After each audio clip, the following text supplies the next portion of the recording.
أني أذبحك فانظر ماذا ترى قال يا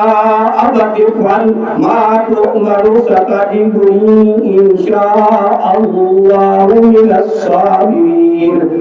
فلما أسلما وتله للجبين وناديناه أن يا إبراهيم قد صدقت الرؤيا إنا كذلك نجزي المحسنين صدق الله العظيم وصدق رسوله النبي الأمي الكريم ونحن على ذلك لمن الشاهدين والشاكرين والحمد لله رب العالمين رب زدني علما رب زدني علما الله أكبر الله أكبر لا إله إلا الله الله أكبر الله أكبر ولله الحمد الله أكبر الله أكبر لا إله إلا الله الله أكبر الله أكبر ولله الحمد الحمد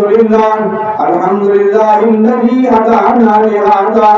وما كنا لنهتدي لولا أن هدانا الله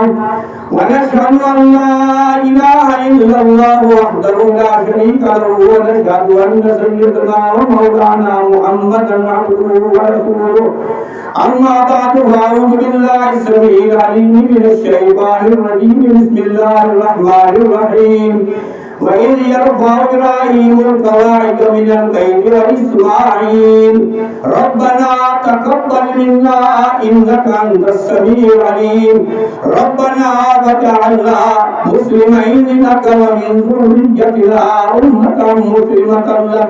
وأرنا या अल्लाह रोज़े रसूलुल्लाह सल्लल्लाहु अलैहि वसल्लम की ज़ियारत नसीब फरमा दो या अल्लाह इस जितने भी गुनाह किए जान किए भूल के किए या अल्लाह बाहर कोई पोशीदा नहीं या अल्लाह सारे अमल हुजूर सल्लल्लाहु अलैहि वसल्लम की सुन्नत अपनाउन की जिंदगी जो फरमाई गई है या अल्लाह ये सबके सारे गुनाह माफ फरमा दो या अल्लाह सारे गुनाह माफ फरमा दो या अल्लाह सन हमेशा हुजूर पाक सल्लल्लाहु अलैहि वसल्लम के तरीके अपनाने की तौफीक अता फरमा दो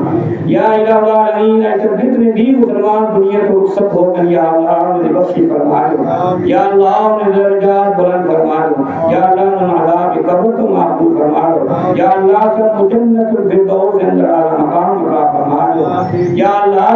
सारे ना खात्मा ईमान के कराए या अल्लाह खात्मा ईमान के कराए या अल्लाह कलमे मौत नसीब फरमाए या अल्लाह आखिरी कलमा तय्यब ला इलाहा इल्लल्लाह मुहम्मद रसूलुल्लाह सल्लल्लाहु अलैहि वसल्लम ज़बान की जारी फरमाए या इलाहुल आलमीन सारे मुसलमानों को हिदायत नसीब फरमा दो तमाम मुसलमानों को हिदायत नसीब फरमा दो तमाम मुसलमानों को पाक सल्लल्लाहु अलैहि वसल्लम ने तरीके अपनाने की तौफीक अता फरमा दो